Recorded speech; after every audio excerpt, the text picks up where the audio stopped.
Here's the rail we're going to use. We're going to make it 24 feet total length, 4 feet for the saw itself.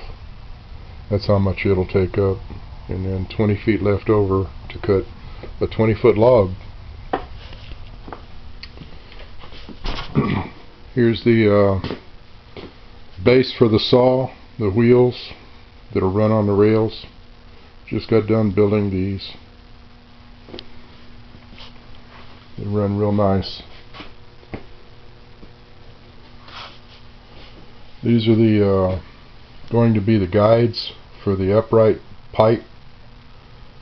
Just got done making these also. Just a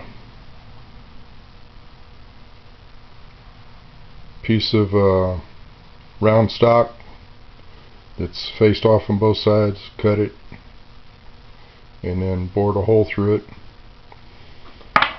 Here's the what's going to hold it in place. Just wrap these around a piece of key stock.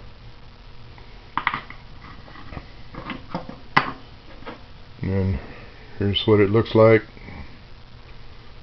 with a bolt through it. And then these are going to be adjustable. I'm going to use these. I'm going to weld it on to the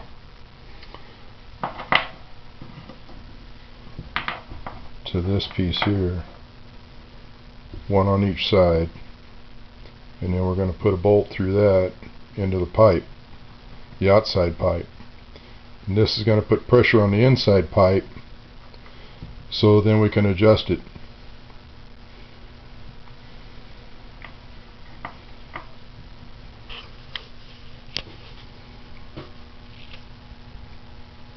Showing more later. It's coming along.